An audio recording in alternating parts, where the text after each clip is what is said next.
Hello, everybody, dear friends. I'm really glad that you decided to stop by and visit with me for a little while today. My name is Lorraine, and I'm with Lo's Life and Lessons. Yes, I'm Lo.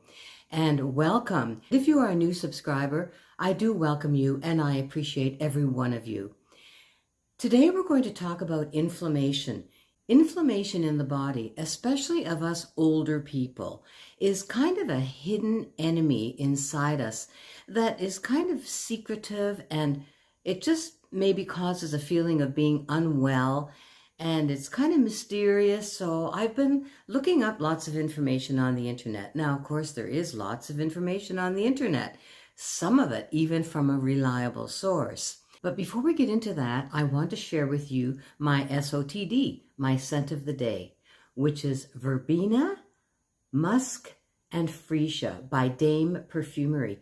Dame Perfumery is an American company based in Arizona that started in 2014. It has a very interesting history. It's a family business. This beautiful floral has notes of lemon verbena, kumquat, freesia, orange blossom, lily, musk, and woodsy notes. It's graceful, pure, and bright, and perfect for a summer day.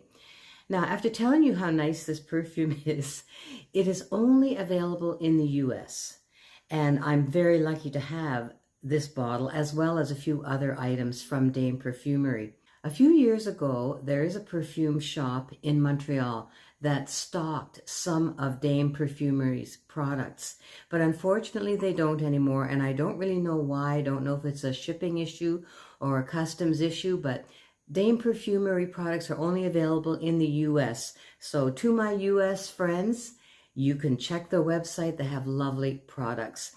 And this one is my scent of the day. I'm going to talk about inflammation today. Now, I am no expert, I'm no doctor, but I have been doing some reading on the internet, and I do encourage you, if you're interested in this topic, to check out lots of the information on the internet about inflammation. And what I've learned, or what is my understanding of what I've learned, is that inflammation is actually a part of the natural healing process, in the sense that if you cut your finger or burn your wrist or hand on a stove, and there is a redness and a swelling that would come up, that is inflammation, and it's part of the healing process. That's inflammation at work. It is a vital part of the way in which the immune system coordinates with the body tissues in order to respond to an injury and indicate healing. And it's great when it's a temporary measure. Now, you'll see that I'm looking at my notes here today. But sometimes you can't see inflammation happening deep inside the body. And you may not know it's there. You may have a feeling of being unwell, but you don't really know why. And the reason for that is that inflammation can be a result of some degenerative diseases which often afflict people who are older. Sometimes chronic inflammation is present in our bodies and we don't even know. We just know that we feel unwell. And inflammation can be the result of many of the degenerative diseases that many of us who are older experience. For example, osteoarthritis. Most of us, as we get older, do have some degree of osteoarthritis. Some other examples of systemic inflammation can occur when we have hardening of the arteries. And again, many of us do have that. Rheumatoid arthritis, psoriasis, asthma, Crohn's disease, colitis and inflammatory bowel disease, or IBS, lupus, and metabolic syndrome. Now, metabolic syndrome is interesting. It refers to a collection of conditions that tend to occur together.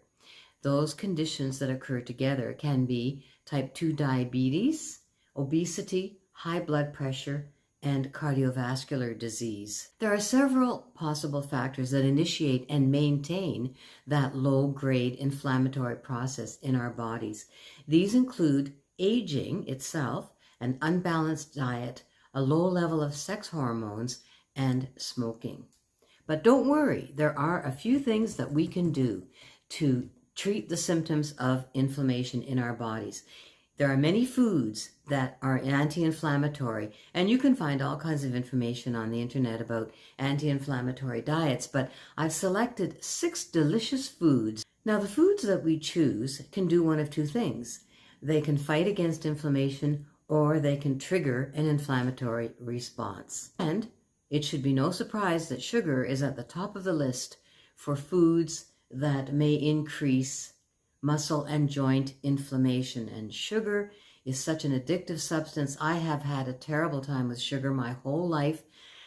At the present time, I am not too bad in my control of sugar, but I seem to be unable to remove it completely from my diet. That would be a wonderful goal for anybody, but it's extremely difficult to do.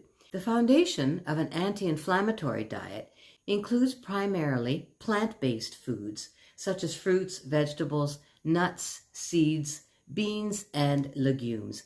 And I'm going to talk briefly about 6 of these foods that are delicious. Now, again, it may be a matter of opinion as to if these foods are delicious to you, but they are to me. And the first one is pineapple. Pineapple is loaded with vitamin C and contains an enzyme called bromelain, which may help stimulate protein digestion. Pineapple reduces inflammation of the gut, and it boosts the immune function. And you can add pineapple to your diet very easily in the form of smoothies, fruit for dessert, or pineapple juice. The next item is wild salmon. Salmon is one of the best sources of omega-3 fatty acids, which help to fight inflammation and lower the risk of chronic diseases and improve mental health. Salmon is also a great source of protein and is packed with tons of other vitamins and minerals, including vitamins B12, B3, D, potassium, and selenium. And you can cook up salmon in any number of ways. I like to simply bake it with oil and a bit of lemon and some herbs, and canned salmon is good also. Third on the list is mushrooms. This was a surprise to me. Mushrooms are antimicrobial, antiviral, and anti-inflammatory. They contain a variety of compounds that help to improve immunity and lower inflammation throughout the body. And of course, there are many different types of mushrooms. They are also a great source of protein and fiber, as well as various B vitamins. Broccoli is packed with vitamins C, K, folate, and fiber, and it's an anti-inflammatory powerhouse. It is especially rich in antioxidants, and you can saute broccoli with a touch of garlic, which in itself is another anti-inflammatory. Number 5 on the list is blueberries and strawberries, any kind of berries that have that deep, dark color. Berries are low in sugar and high in fiber, packed with vitamins A, C, and E. Now, I have a smoothie several times a week, and in my smoothie goes blueberries, strawberries, half an avocado, protein powder, almond milk, about a teaspoon of chia seeds, and half a banana. And I love that smoothie. I've been drinking that smoothie several times a week for over a year now, and it's part of my go-to for energy and nutrition. And finally on the list, and I don't know, this may not be everybody's favorite, but I love my sauerkraut. Sauerkraut, or fermented cabbage, has vitamins C and K. It has iron and fiber. It contains healthy gut bacteria and probiotics. We can also get probiotics from other fermented foods, such as kimchi, miso, and pickles. I love my daily sauerkraut. I have 2 or 3 forkfuls right out of the jar, and it's part of my daily routine for nutrition. So there you have it, 6 powerhouse, delicious foods that can help us fight the signs and symptoms of chronic inflammation in our bodies. I hope you've enjoyed this today. I always appreciate you deciding to spend some time with me. It's a real honor to be with you. I hope that you will join me next time in my next video. Have a great day. Take care. I love you all. Bye-bye.